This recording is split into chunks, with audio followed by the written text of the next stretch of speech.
Nasubukan mo na ba yung ganitong luto sa merienda? Naku guys, hindi ito bilo-bilo. Palitaw ito na ginataan na may langka. Bali, gagamit tayo ng glutinous rice. Kalahating kilo yan guys. Ayan. Hindi ko ilalagay lahat. Nagtira ako ng kaunti para mamaya pagka nagbilog-bilog na tayo ay hindi bilog pala, yung parang palitaw siya na ano. Maglalagay tayo ng yung tirang galapong. Ilalagay natin para hindi dumikit. Yung sukat ng tubig na nilagay natin ay 1 tasang malaki. Yun guys.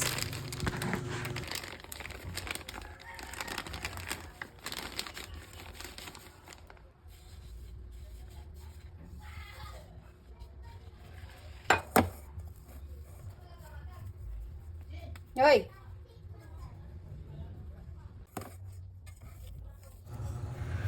Yung 3 sangkap lang may masarap ka ng merienda. Ayan. Ganyan lang ginawa ko guys. Para siyang palitaw. Marami ka nang magagawa sa yan, kalahating kilo.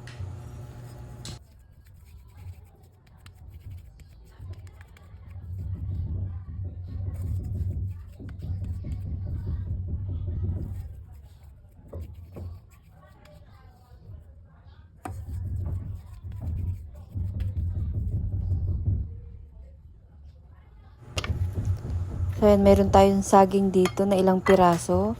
Haluan natin ng saging. Ayan, islice lang natin siya ng medyo pahaba din. Parang kasize din ng palitaw.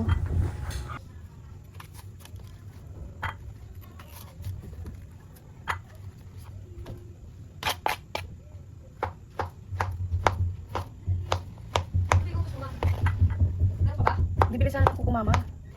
Ngayon na ba dapat? Oo. Ngayon na. Maliit lang.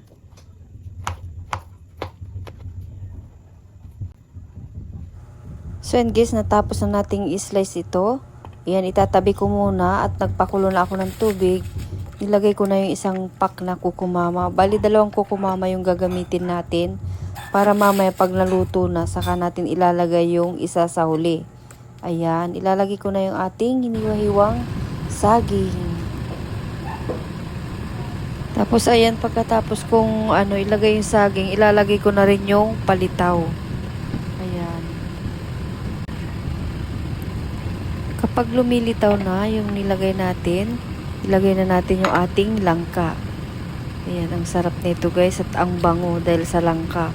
Pati yung buong bahay, pati kapitbahay, naamoy na nila. Ayan.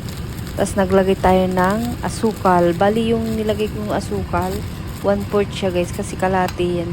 1/4 lang yung nilagay ko. Tansyahin nyo na lang guys kung gusto nyo ng mas matamis. Magdagdag na lang kayo. At kapag luto na yung ating yung ating palitaw, ayan, ilalagay na natin yung ating natirang gata, yung isa pang tetra pack na kukumama. Ayan, sa puntong ito guys, malapit nang maluto. So eto na, tara na't magmerienda tayo.